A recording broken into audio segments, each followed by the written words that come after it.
আপনি যদি কাউকে চাকরি দেন, আপনার অফিসে, আপনার গার্মেন্টসে, আপনার ব্যবসা প্রতিষ্ঠানে, তো সে ব্যক্তি অপরাধ করলো, অপরাধ করতেই পারে।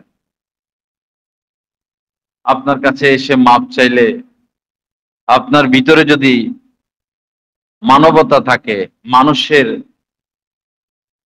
অন্তরাত্মা থাকে, আপনি তাকে মাফ করে দিবেন, যেহেতু সে ক্ষমা চেয়েছে।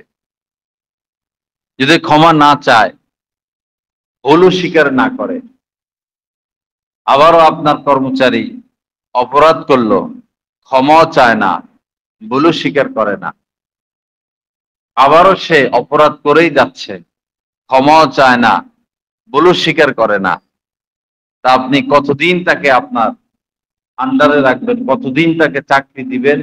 চাকরিতে রাখবেন? কতদিন বেতন দিয়ে যাবেন? অবশ্যই তাকে বের করে দিবেন,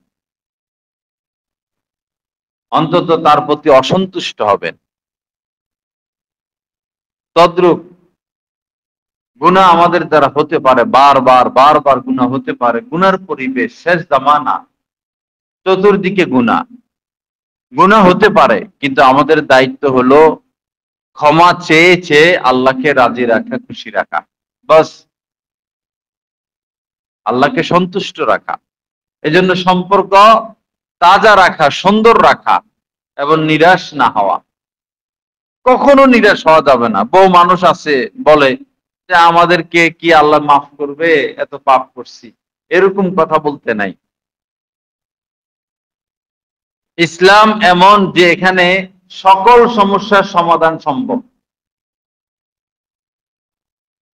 অনেক সমস্যা আছে সমাধান হয় না আইনের প্যাচের কারণে, কাগজপত্র জোগাড় করা যায় না, অনেক বিচার আছে করা যায় না, সরকারি দেশি অনেক বিষয় আছে এমন যে সমাধান হচ্ছে না, সমাধান করা যায় না।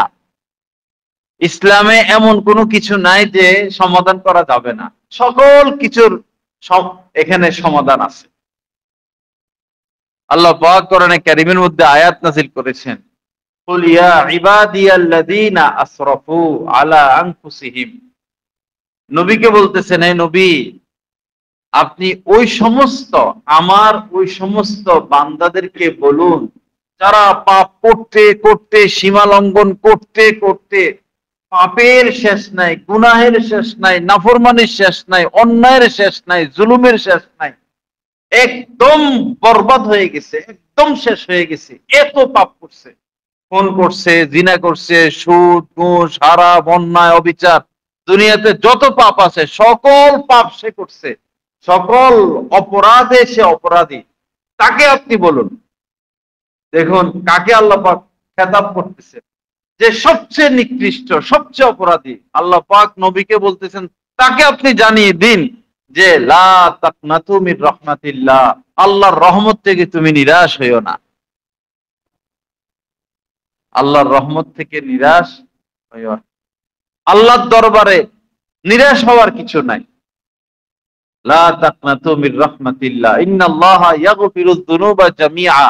আল্লাহ পাক এমন যে যত গুনাহ আছে বান্দার, একসাথে সকল গুনাহ আল্লাহ পাক মাফ করে দেন। ইন্নাল্লাহা ইয়াগফিরুয যুনুবা জামিআ ইন্নাহু হুয়াল গফুরুর রাহিম। কেন? তিনি অত্যন্ত ক্ষমাশীল এবং এই কারণে মাফ করেন যে তিনি চির দয়াময়। আল্লাহ পাক আমাদেরকে আল্লাহর হয়ে থাকার তৌফিক দান করেন, মাফ করে দেন। ইন্নাল্লাহা ইয়াগফিরুয যুনুবা জামিআ ইন্নাহু হুয়াল গফুরুর রাহিম। কেন? তিনি অত্যন্ত ক্ষমাশীল এবং এই কারণে মাফ করেন যে তিনি চির দয়াময়। আল্লাহ পাক আমাদেরকে আল্লাহর হয়ে থাকার তৌফিক দান করেন। যেই দিন, যেই সময় আল্লাহ পাক এই সৃষ্টি জগৎ সৃষ্টি করেছেন, আসমান জমিন সবকিছু, ওই দিন আল্লাহ পাক বিশেষ দুইটা কাজ করছেন, বিশেষ দুইটা। যেদিন সৃষ্টি করছেন, নিজেকেও নিজের উপরে কিছু দায়িত্ব নিয়ে নিছেন। হাদিস শরীফের মধ্যে এসেছে যে যেই দিন আল্লাহ পাক এই সৃষ্টি জগৎ সৃষ্টি করেন সেই দিন তিনি এটা লিপিবদ্ধ করেছেন, সংবিধান করেছেন কি ইন্না রহমাতি তাগলিবু গযাবি, আমার দয়া আমার রাগের উপর সবসময় বিজয়ী থাকবে। আমার দয়া আমার রাগের আগে আগে ছুটতে থাকবে। কোন বান্দার উপর আমি অসন্তুষ্ট হয়ে গেলাম, তাকে এখন গজব দিব, তার উপরে আমি আযাব পাঠাবো, আযাব পাঠানোর আগে আমার দয়া তার আগে চলে যায়, যার কারণে আযাব পাঠাইতে পারি না।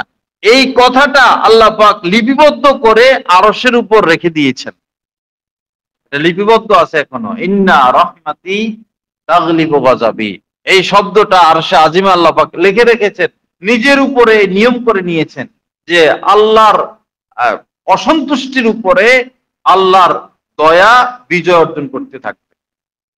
এবং আরেকটা কাজ আল্লাহ পাক সেদিন করেছেন যেদিন এই সৃষ্টি জগৎ তিনি সৃষ্টি করেন, সেটা হলো যে তিনি 100 রহমত সৃষ্টি করছেন।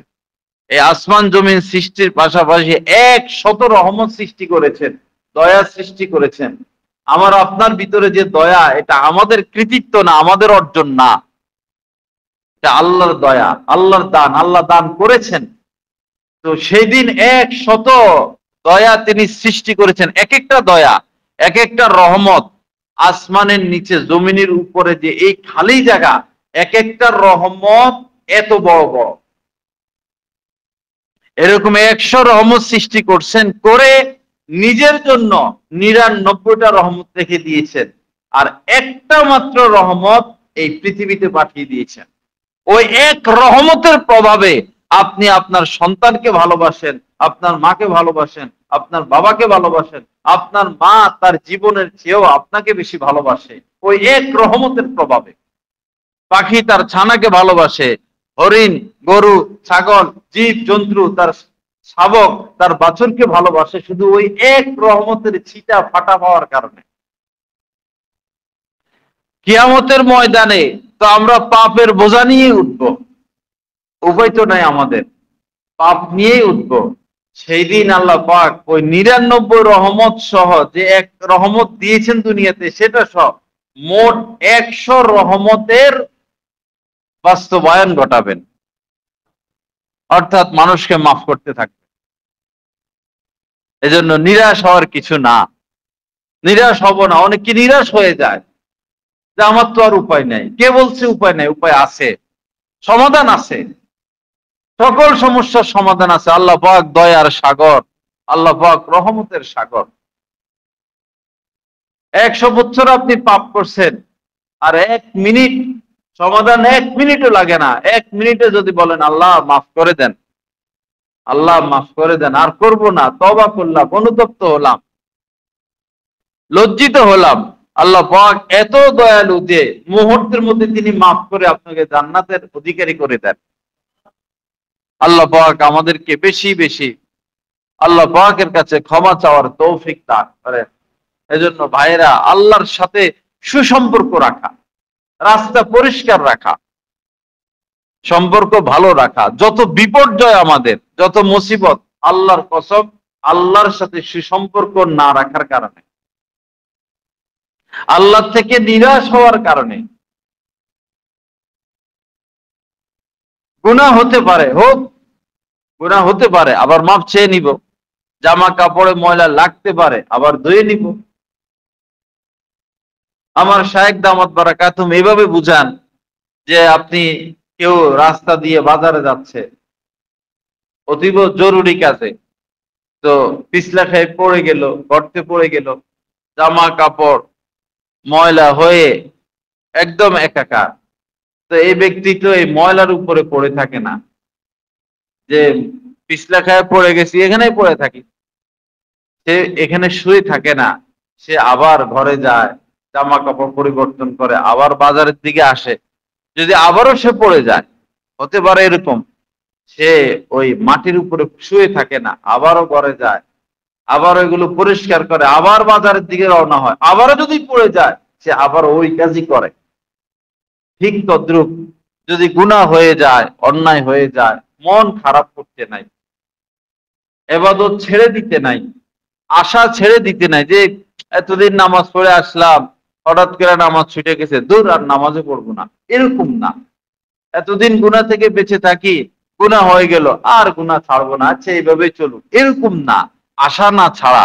কখনো শয়তান আমার উপর বিজয় অর্জন করবে, কখনো আমি তার উপরে বিজয় অর্জন করব।